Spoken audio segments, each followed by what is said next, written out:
ustedes. Vamos a ponernos en las manos de nuestro Dios para que sea Él el que hable a su pueblo. Vamos a orar. Señor, una vez más nos ponemos en tus manos para que con el poder de tu Espíritu Santo, Señor, dirijas a cada uno de nosotros, primeramente al que te habla, para que solamente sea instrumento en tus manos y seas tú hablando a tu pueblo. Y te ruego también que hagas de nuestros corazones sensibles, corazones dispuestos a entender qué es lo que quieres de nosotros, para que de esta manera te demos la honra y la gloria que tú te mereces, Señor. Nos ponemos en tus manos y lo hacemos en el nombre de nuestro Señor Jesucristo. Amén. Ocupen su lugar.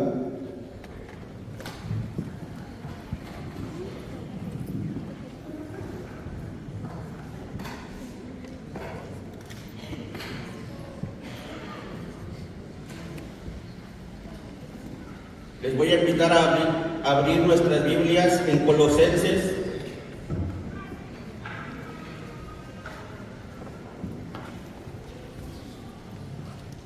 Capítulo 1.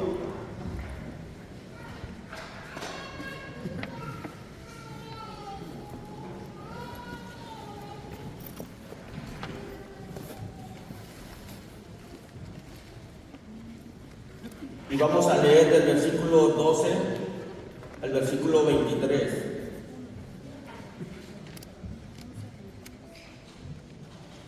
Colosenses 1 del versículo 12 al 23. Si lo tenemos, dice de esta manera, ustedes escuchan.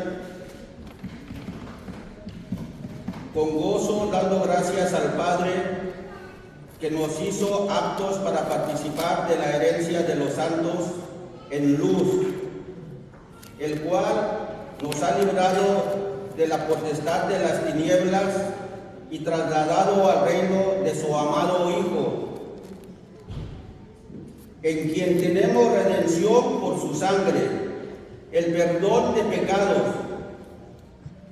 Él es la imagen del Dios invisible, el primogénito de toda creación, porque en Él fueron creadas todas las cosas que hay en los cielos y las que hay en la tierra, visibles e invisibles, sean tronos, sean dominios, sean principados, sean potestades. Todo fue creado por medio de Él y para Él. Y Él es antes de todas las cosas, y todas las cosas en Él subsisten. Y Él es la cabeza del cuerpo, que es su iglesia, el que es el principio y el primogénito de entre los muertos, para que en todo tenga la preeminencia, por cuanto agradó al Padre que en Él habitase toda la plenitud, y por medio de Él reconciliar consigo todas las cosas, así las que están en la tierra como las que están en los cielos, haciendo la paz mediante la sangre de la cruz. Y vosotros también, que erais en otro tiempo extraños y enemigos en vuestra mente, haciendo malas obras, ahora os ha reconciliado en su cuerpo de carne por medio de la muerte, para presentaros santos y sin mancha e irreprensibles delante de Él. Sí, en verdad, permanecéis fundados y firmes en la fe, y sin moveros de la esperanza del Evangelio que habéis oído, el cual se predica en toda la creación que está debajo del cielo, del cual yo, Pablo, fui hecho ministro. Amén.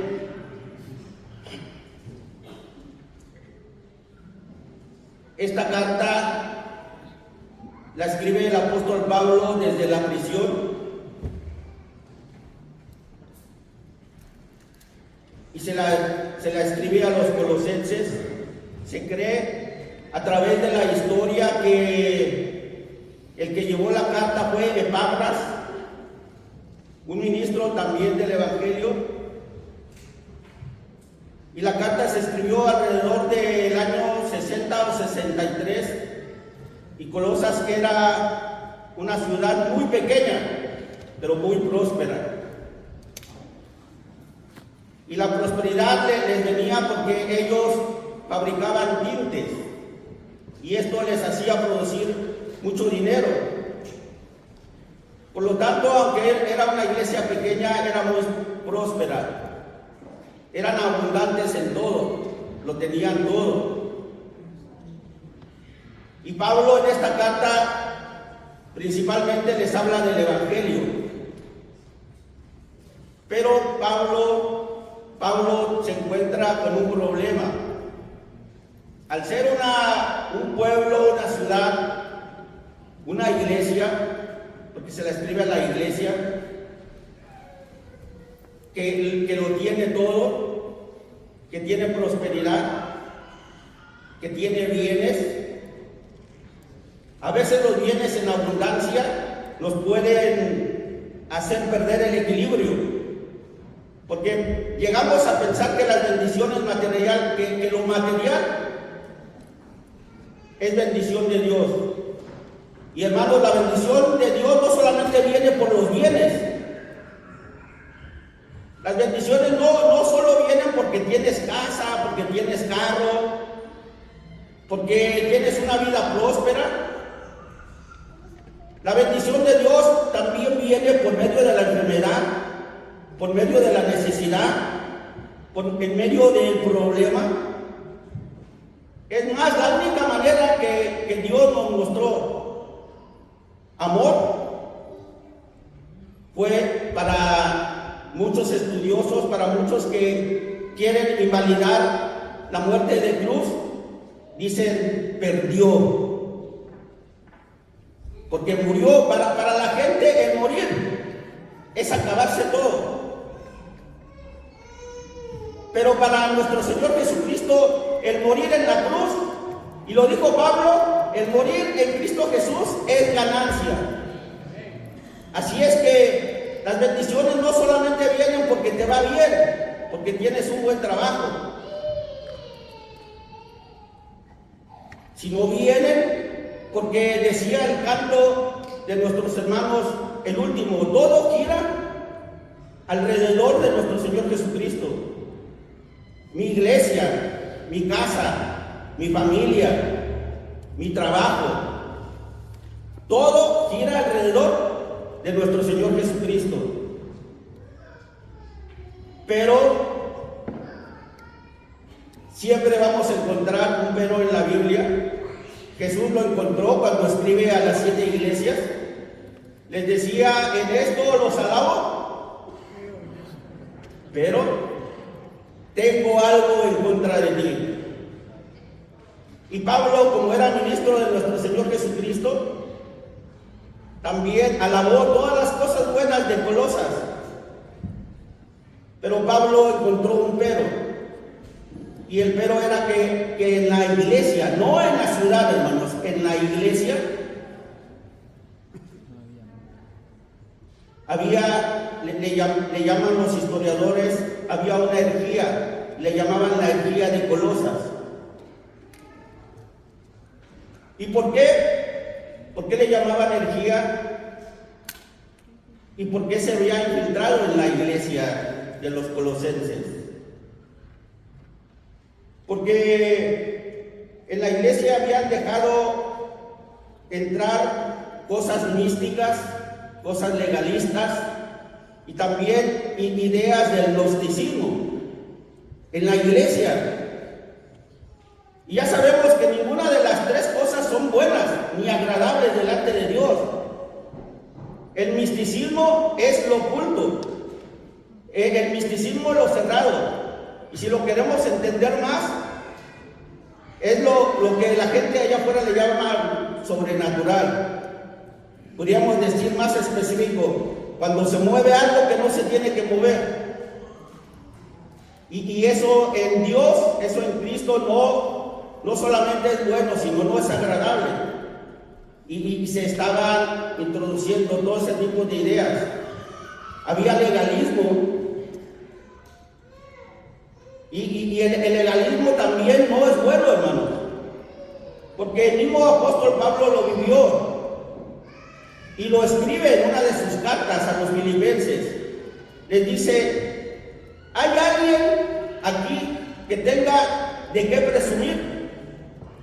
Porque le estaba hablando a los legalistas. Dice: si hay alguien que tenga algo en esta iglesia de qué presumir, dice: yo, el apóstol Pablo, dice: yo soy el primero. Hebreo de hebreos, conforme a la ley, el número 1. Fariseo de fariseos. Pero ¿para qué le servía esto, hermanos? ¿Para qué le servía al apóstol Pablo todo esto? Y esto es legalismo. Todo este legalismo le servía para pedir cartas y perseguir a los cristianos. Entonces, si nos damos cuenta, el legalismo no es bueno. Y vamos a ser específicos. El legalismo es respetar reglas, respetar mandamientos. Y eso, si lo ponemos en segundo o tercer lugar, eso viene a ser bueno. Porque no podemos trabajar sin programas. No podemos trabajar sin mandamientos. Es más, en lo secular también se rigen por mandatos. El problema que había aquí, que lo estaban poniendo encima de nuestro Señor Jesucristo. Se estaban olvidando de lo que Pablo había predicado, que era el Evangelio. Y quise explicarles esto porque luego dicen: el hermano predicó que la ley ya no es buena.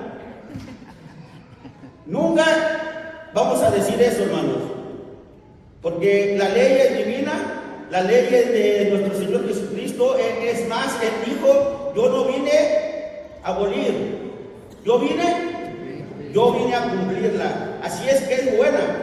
Lo que vamos a revisar es que Jesucristo tiene que estar encima de todo, encima de las leyes, encima de la iglesia también. Porque a la iglesia la vamos a respetar, a los pastores los vamos a respetar, a nuestros líderes los vamos a respetar. Pero si se dieron cuenta, parte de la lectura dice: ¿quién es la cabeza? Cristo Jesús. Así es que si vamos a respetar a la iglesia, si vamos a respetar a mi pastor, si vamos a respetar el liderazgo, Cristo Jesús tiene que ser nuestra cabeza.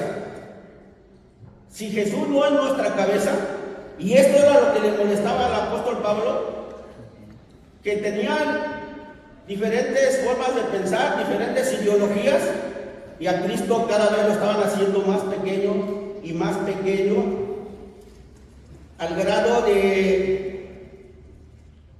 ponerlo en segundo o tercer lugar a Jesucristo, hermano.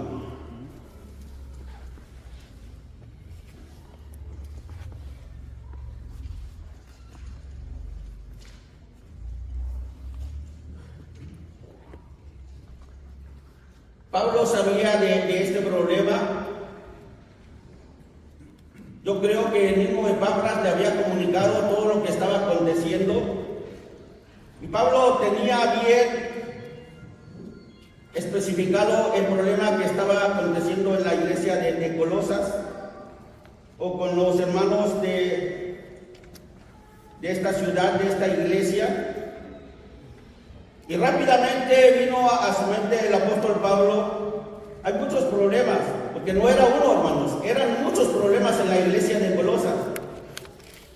Pero Pablo rápidamente, y digo rápidamente porque él escribió la resolución, y es la que leímos. Pablo vino a su mente: cualquiera que sea el problema en esta iglesia, la solución es nuestro Señor Jesucristo. Igual en esta iglesia predicador de la mañana, podemos tener diferencias, podemos pensar cosas diferentes, pero si Cristo Jesús es la cabeza de nosotros, nos vamos a amar y nos vamos a apoyar y vamos a trabajar juntos y vamos a buscar la comunión como la que estamos haciendo hoy. Porque en la comunión, decía el salmista, hay salvación y vida eterna. Esto que estamos haciendo, hermanos, es lo que el Señor espera a nosotros y es parte del reino. Ya estamos viviendo el reino, hermanos, porque Jesús, cuando vino a la tierra, dijo: el reino de los cielos entre nosotros. Y este es parte del reino, hermanos. Y parte del reino es estar juntos. Dice: y todos los santos os saluden. Y todos los santos alaban y bendicen el nombre de nuestro Señor Jesucristo. No dice el hermano Johnny por allá, el hermano Israel por allá. Dice: y todos. ¿Y todos significa? Todos. Todo significa todos. Si hay alguno entre nosotros que diga: yo puedo hacer un culto solito en mi casa, está partiendo a Cristo Jesús, hermano. Porque el Señor hubiera, si esa fuera la idea, nos hubiera podido salvar desde donde está, desde su trono. Pero Él nos demostró la comunión, hermanos, porque Él vino, Él se bajó, Él vino a habitar entre nosotros. Es más, el ángel, eso es lo que le dice a María: vas a tener un hijo y vas a ponerle por nombre Emanuel, que traducido, Dios con nosotros. Eso es lo que nos enseñó nuestro Señor Jesucristo. Y nosotros, si realmente creemos en Cristo Jesús, igual tenemos que buscar estar entre nosotros, entre los hermanos. ¿A poco no se siente algo bien especial que nos veamos todos juntos? Se siente la gracia, se siente el poder del Espíritu Santo cuando viene un hermano que no lo habíamos visto por un mes, por un año, por 2 años, y lo abrazas. Sientes que te estremeces, hermano. Porque es Dios entre nosotros. Y eso es lo que tenemos que hacer lograr que cada uno de nosotros transmita lo que el Señor Jesús vino a enseñarnos a nosotros. Y Pablo así predicaba: yo enseño lo que así mismo recibí. ¿A quién hemos recibido nosotros, hermanos? Nosotros hemos recibido a Cristo Jesús. ¿A quién vamos a enseñar? A Cristo Jesús vamos a enseñar. ¿Por qué hablo de esta manera? Porque era parte del problema de la iglesia de Colosas. Se creían ya como muy especiales y entonces estaban trayendo ideas culturales, religiosas, políticas, y el nombre de Jesús lo estaban dejando por los suelos. Nosotros podemos tener, es más, tenemos como iglesia, como organización, tenemos unos estatutos, tenemos reglamentos y también tenemos puntos de fe. Mi pregunta es: ¿malo todo eso? No.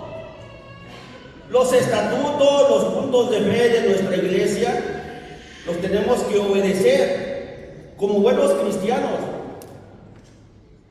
Pero el mensaje del apóstol Pablo va para explicarles y decirles: lo más grande y lo más importante es nuestro Señor Jesucristo.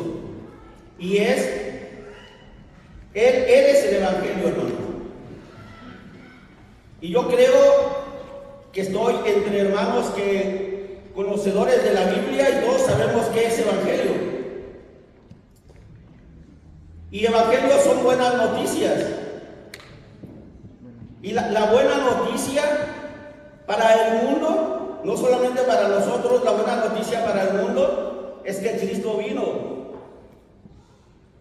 Y vino para habitar entre nosotros. Pero después de presentar todo el problema, el apóstol Pablo quiere enseñarles de manera específica qué es el evangelio, porque se les había olvidado, hermanos. Lo habían dejado en tercer lugar. Es más, lo estaban pisoteando. Y él tenía que volverles a explicar qué es el evangelio.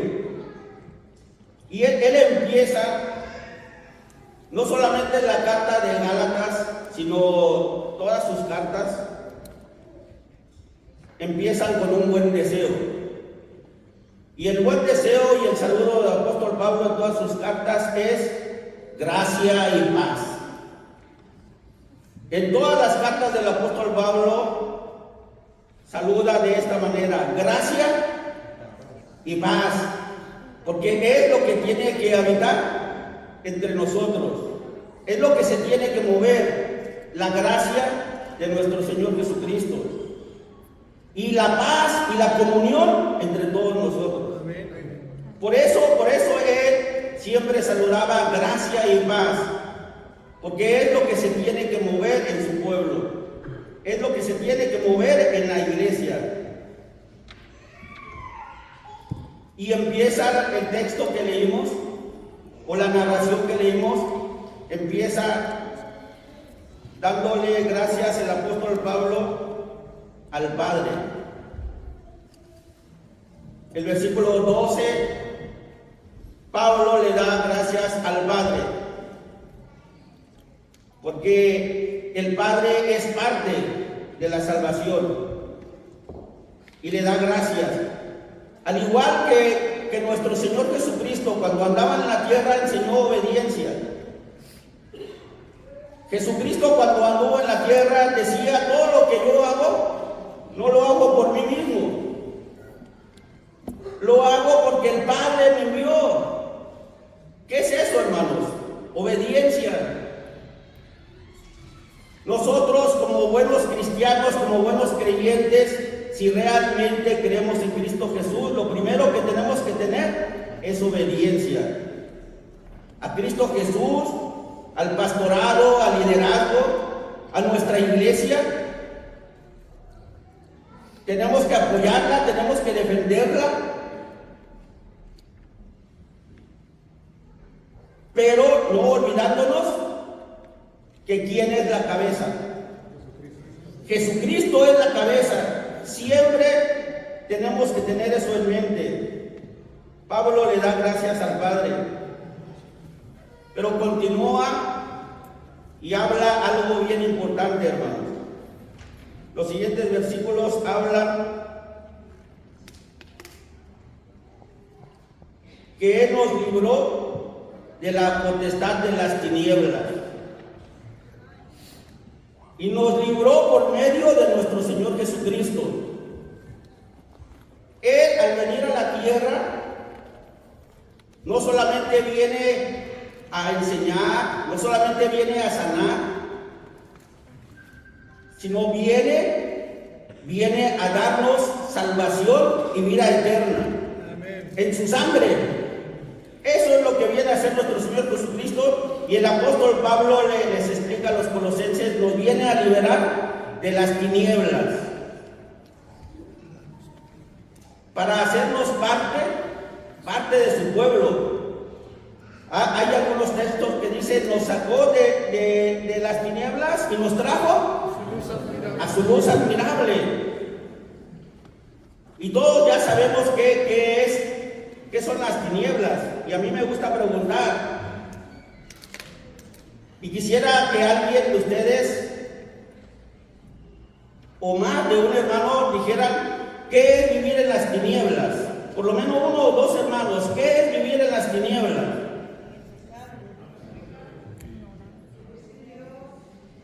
Vivir siendo mentiroso, hermano. ¿Vivir como, hermano? A ver. Como un mentiroso. como un mentiroso. Andar en el mundo amargados y tristes todo el tiempo, rezongando al pastor, al líder, rencorosos, envidiosos.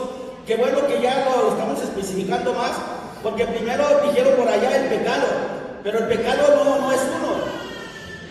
El pecado es todo lo que estamos diciendo, y todo eso son las tinieblas, y en todo eso vivíamos. Y el mismo apóstol Pablo se los dijo: eso éramos nosotros, así andábamos nosotros. Robábamos, mentíamos, peleábamos. Pero porque ese es el mundo de las tinieblas. Por eso vino nuestro Señor Jesucristo y nos libró de la potestad de las tinieblas y nos trajo a su luz admirable. Porque las tinieblas, pudiéramos decir, está dirigida y está gobernada por el mal. Si nosotros no buscamos a Dios, lo que estamos declarando y diciendo que el que nos gobierna es el mal. Por eso es necesario conocer el Evangelio y buscar a Cristo Jesús. Porque nosotros no queremos que nos gobierne el mal, ¿o sí? Nosotros no queremos que nos gobierne el mal, por eso tenemos que creer en Cristo Jesús. Porque al creer en Cristo Jesús, venimos a ser parte de su pueblo, de su familia. A los suyos vino, mas los que creyeron en Él, Dios les dio potestad de ser llamados. Hermanos, gracias a la sangre de nuestro Señor Jesucristo, ahora no solamente somos pueblo, sino somos hijos de Dios. Aleluya. Y todo eso es por su sangre, hermanos. Todo eso es por su amor y por su misericordia.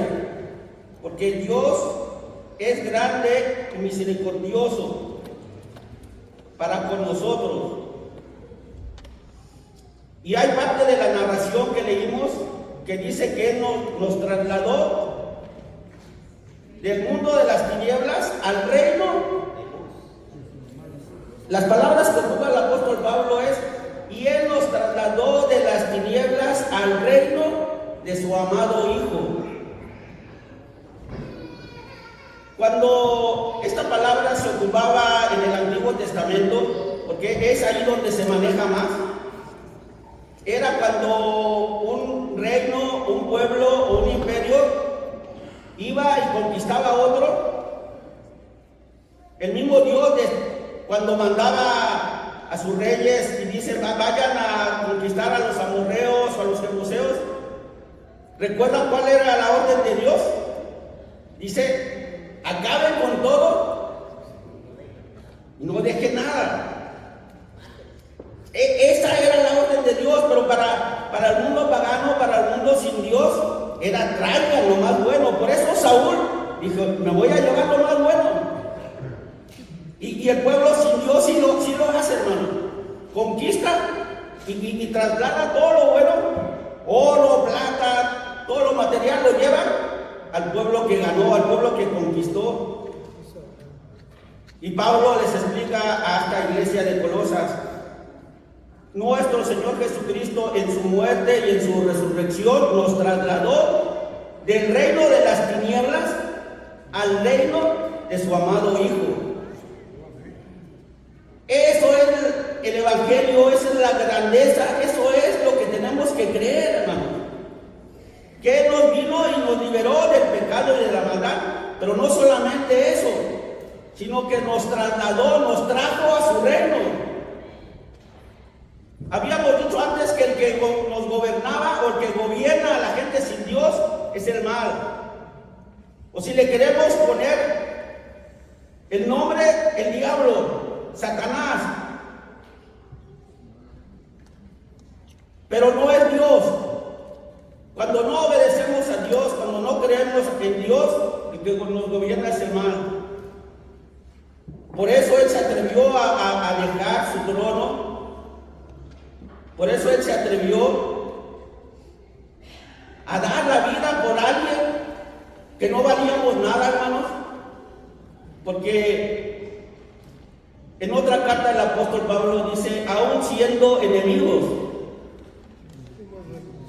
si no somos capaces de dar la vida por un amigo, menos por un enemigo.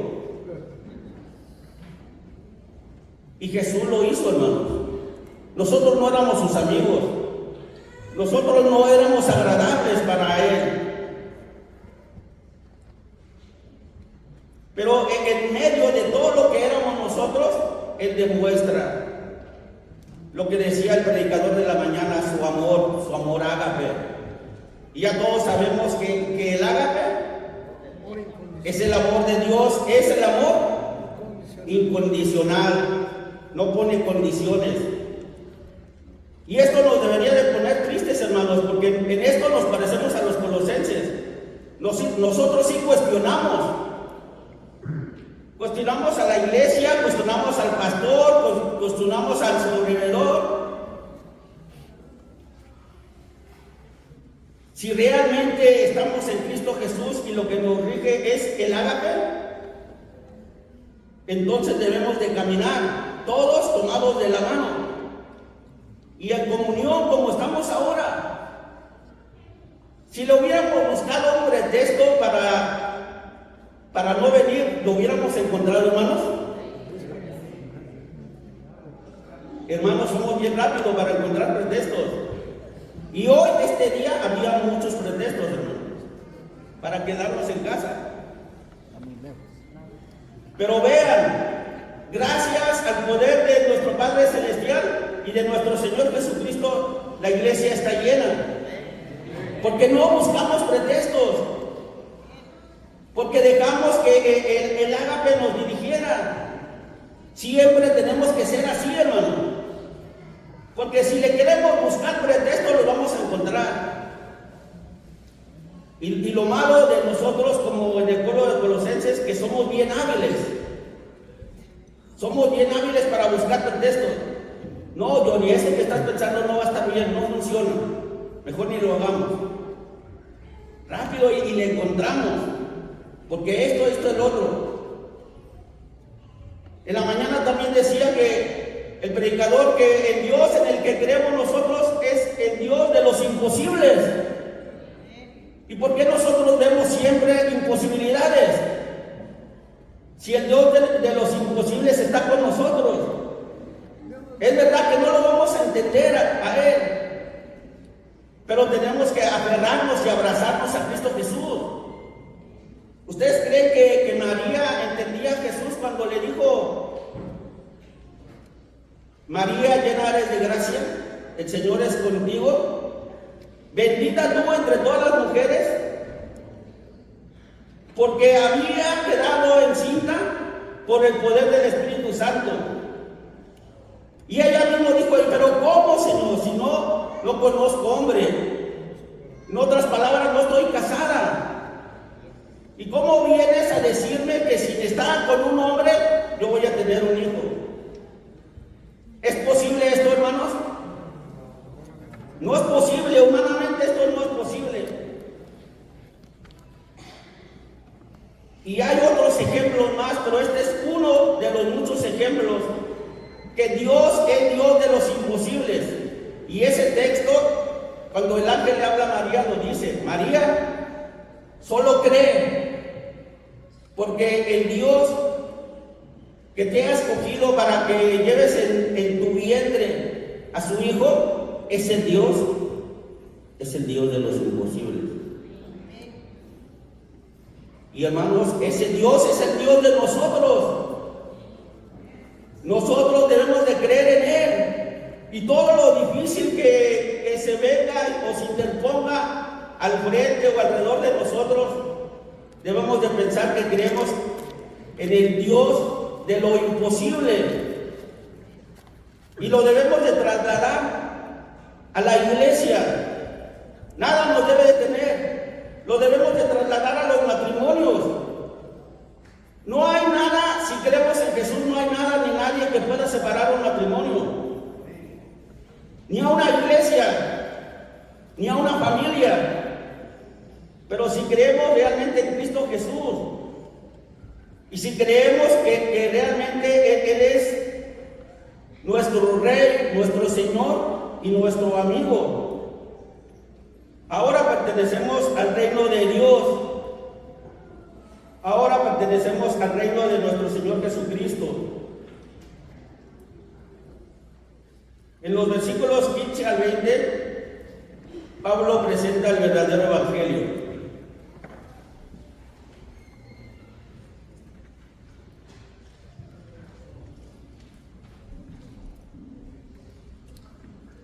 Quiero leerles el versículo 15. Él es la imagen del Dios invisible, el primogénito de toda creación. Esta parte es bien importante, hermanos, porque dice, Él es la imagen del Dios invisible. ¿Quién ha visto a Dios, hermanos? Nadie. Cuando nuestro Señor Jesucristo, lo dice el mismo apóstol Pablo en Filipenses 2, versículo 5, Él siendo en forma de Dios, no se aferró y humildemente se humilló, dejó el lugar que tenía al lado del Padre para venir a salvarnos, se hizo hombre, y no solamente se hizo hombre, sino muere, y no muere de cualquier muerte normal, sino muere en muerte de cruz.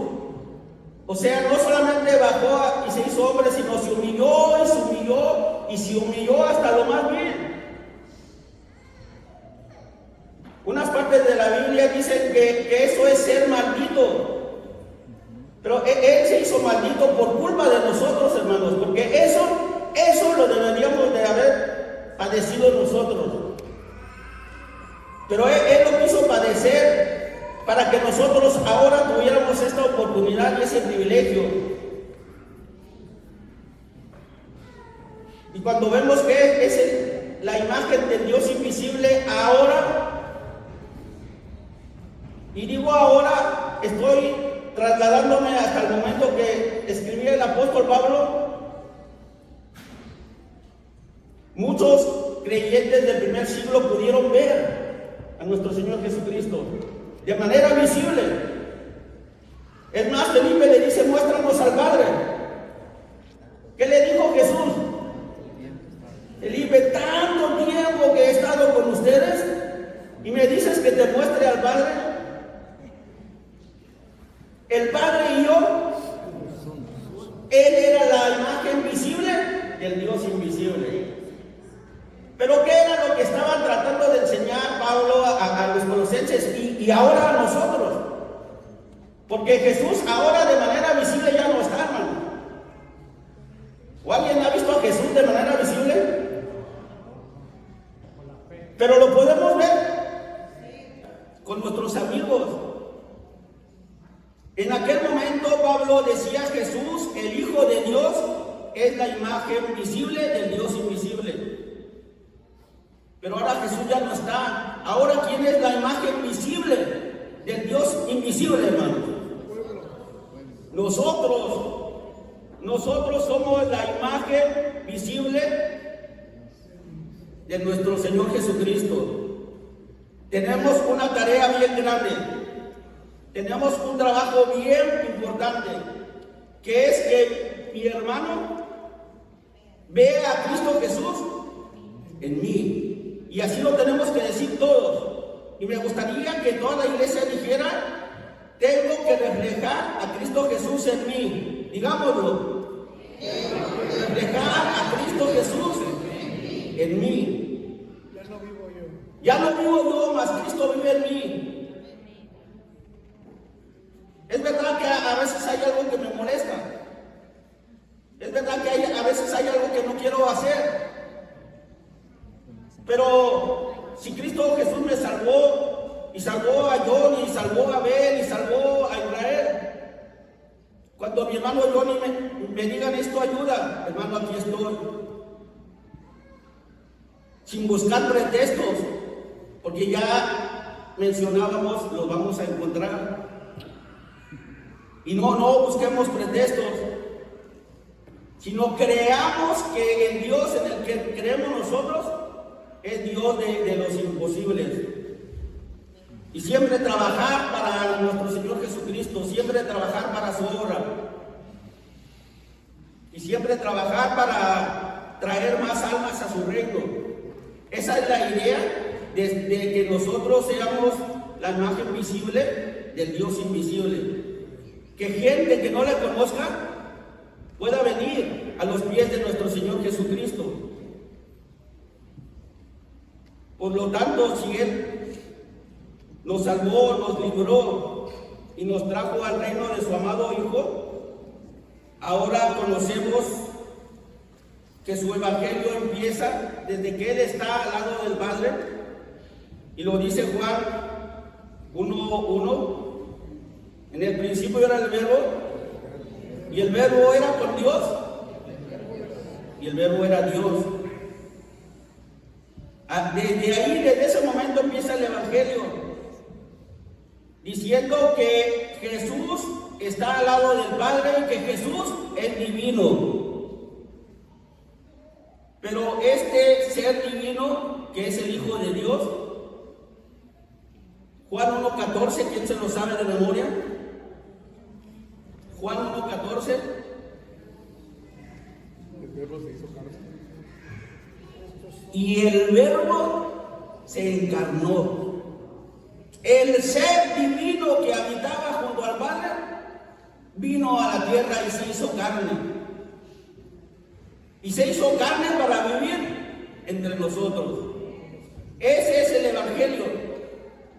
Y todavía continúa un ministerio de 3 años y medio. Que es más, si nos damos cuenta, se fue el volumen, si nos damos cuenta, Juan el Bautista, o vamos a esperar un rato.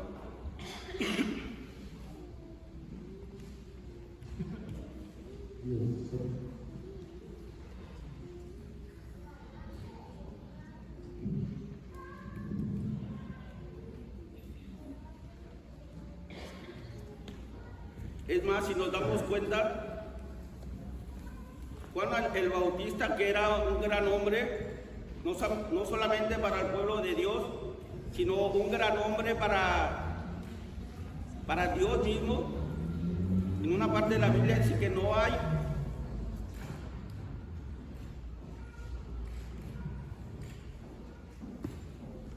en una parte de la Biblia, cuando se menciona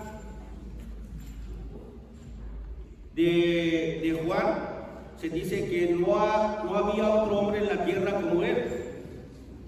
Era un gran hombre de Dios, era un varón de Dios.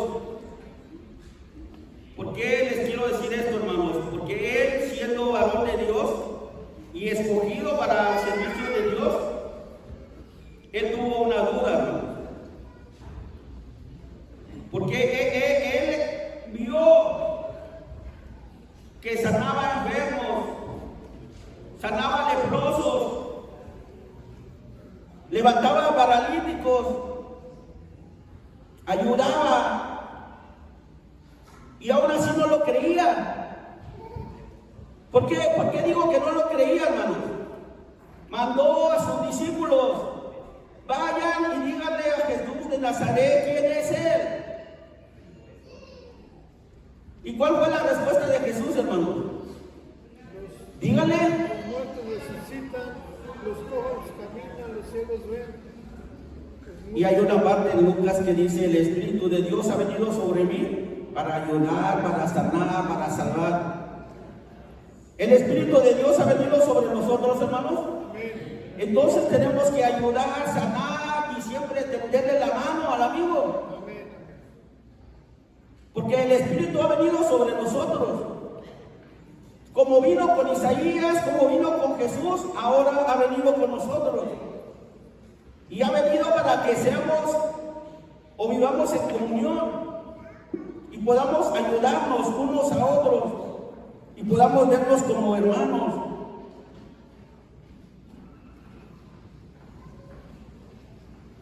Quiero leer el versículo 16. Porque en Él fueron criadas todas las cosas, las que hay en el cielo y las que hay en la tierra, visibles e invisibles, sean tronos, sean dominios, sean potestades. Todo fue criado por medio de Él y para Él. Y Él es antes de todas las cosas, y todas las cosas en Él subsisten. Él es el creador de todo el universo. ¿Por qué es importante reconocer esto, hermanos? Porque Él no solamente es el creador del universo, Él es nuestro redentor, es creador y es redentor. Por eso en el versículo 18, y dice, y Él es la cabeza del cuerpo que es la iglesia, el que es el principio y el primogénito de entre los muertos. Esta palabra es importante. Muchas otras religiones creen que esta palabra de primogénito tiene que ver con criatura. Y entonces por eso muchas religiones no creen en Jesús, porque dicen que Jesús era una criatura. Y la palabra primogénito no tiene que ver con algo creado. Primogénito es bien claro, y en esta palabra se ocupa en la medicina. Primogénito, genes, habla de genes. Por eso cuando Adán y Eva se conocieron, tuvieron un hijo y dijeron, este es carne de mi carne y hueso de mis huesos. Era de los mismos genes, era de la misma esencia que Adán y Eva. Y aquí este texto del apóstol Pablo, y es importante que lo entendamos, Jesús es el primogénito de Dios. ¿Qué quiere decir, hermanos? Que Él es de la misma esencia que Dios. Él es divino. Por eso su muerte tuvo validez para nosotros. Murió Jesús siendo 100% Dios y siendo 100% hombre, porque tenía que morir un hombre para ocupar el lugar de nosotros, hermanos. Pero tenía que morir Dios también para que hubiera perdón de pecado.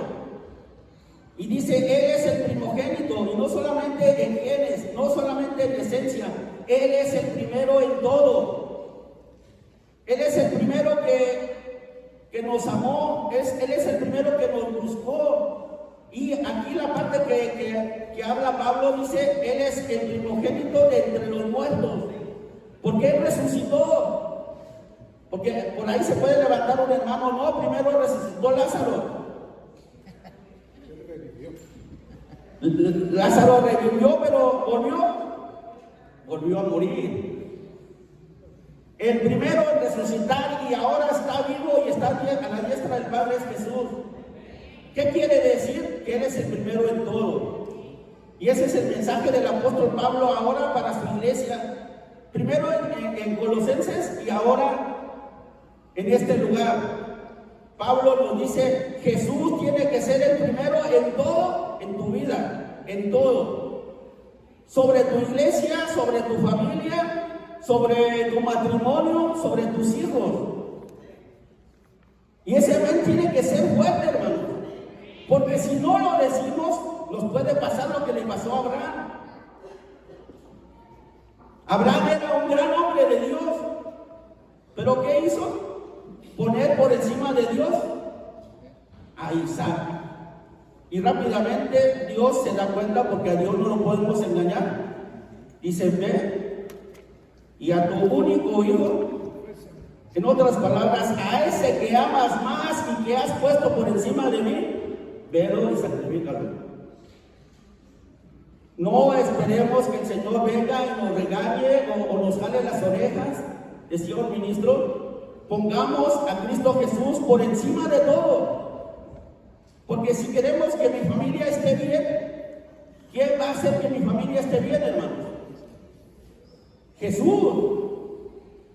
Si quiero que el matrimonio de toda mi iglesia esté bien, le vamos a enseñar que ponga en primer lugar a Jesús, para que el matrimonio sea fuerte en Cristo Jesús. Si queremos que mis hijos estén bien, yo no tengo hijos, pero ustedes sí. ¿Qué van a hacer ustedes, hermanos? Enseñarles el Evangelio de nuestro Señor Jesucristo, que Él vino, murió y resucitó. Pero el Evangelio no termina ahí, hermanos.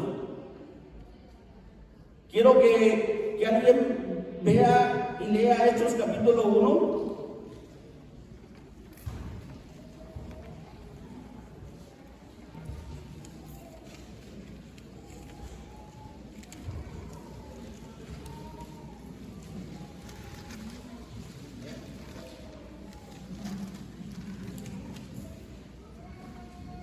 Hechos 1:1.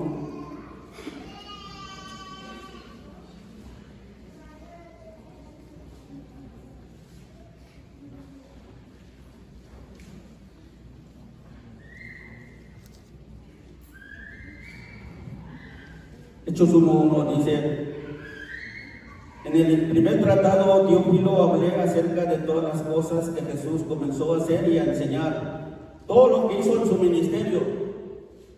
Y lo habla el escritor de Hechos de los Apóstoles, que se cree que fue Lucas.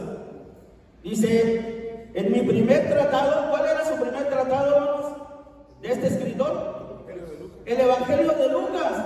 En mi primer tratado, oh Teófilo, escribí todo lo que vi, todo lo que enseñó nuestro Señor Jesucristo. Y esto es Evangelio, hermano. Pero aquí hay algo importante. Dice, en el primer tratado, oh Teófilo. Muchos por ahí dicen que Teófilo es un nombre personal, y sí lo es. Yo lo he escuchado. Hay personas, hombres que se llaman Teófilo, pero este no es un nombre personal. Aquí esto está escrito en griego y son dos palabras griegas: Theos, Dios, y Filos, amigos. En el primer tratado, oh amigos de Dios, les escribí todo lo que vi y todo lo que enseñó Jesús. Hermanos, ahora Jesús, a través de Hechos de los Apóstoles, está diciendo: iglesia de hoy, Dios está escribiendo a sus amigos. Ustedes son sus amigos, hermanos. Y Dios les escribió lo que hizo Jesús. Y quiere que eso que hizo Jesús en el ayer, en su ministerio, se vuelva a repetir entre nosotros. Que todos nos ayudemos, que todos vivamos en comunión, que todos busquemos las buenas obras.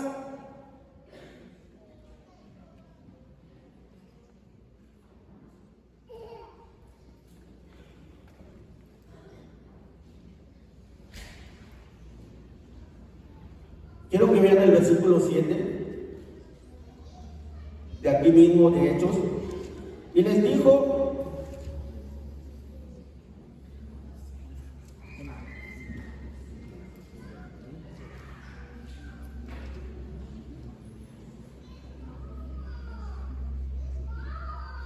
no, pues ese.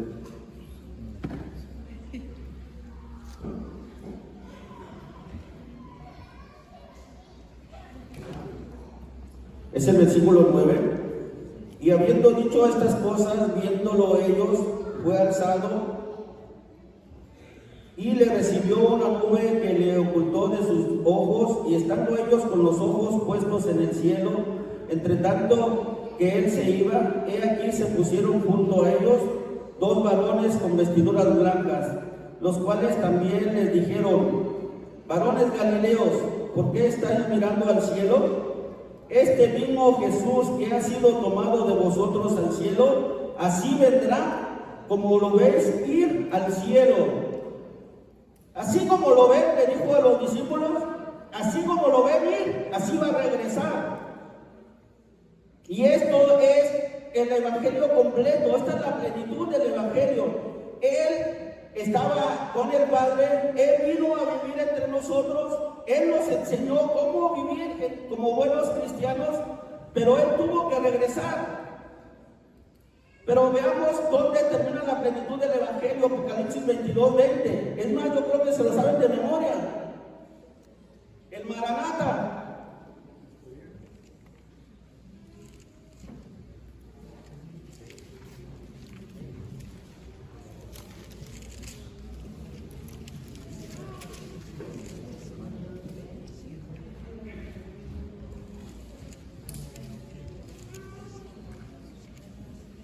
¿Sí lo tienen? El que da testimonio de estas cosas dice: ciertamente vengo en breve. Amén. Sí, ven, Señor Jesús. Queremos y tenemos la esperanza que Jesús va a regresar. Si tenemos esa esperanza, hermanos, y vamos con esa esperanza y esa gracia y ese amor, nos va a dirigir. Y vamos a terminar leyendo Marcos capítulo 1, que en pocas palabras encierra todo el Evangelio.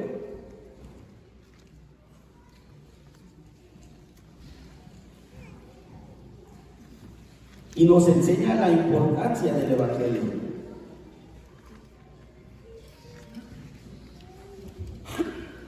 Si lo tenemos, dice de esta manera: principio del Evangelio de Jesucristo, Hijo de Dios. Allí está resumido todo el Evangelio. Dice: principio del Evangelio de Jesucristo, Hijo de Dios. En el hebreo y en el griego tienen el mismo significado, que quiere decir principio rector. Y yo creo que ya todos sabemos que el rector es lo que te dirige hacia un lugar. Y principio es que nosotros tengamos un nuevo principio, y lo dicen las Escrituras. Cuando salimos de las tinieblas a su luz admirable, dice el apóstol Pablo, pasamos a ser nuevas criaturas. El verdadero Hijo de Dios tiene que tener un principio, y el principio es Cristo Jesús, hermanos, el Hijo de Dios.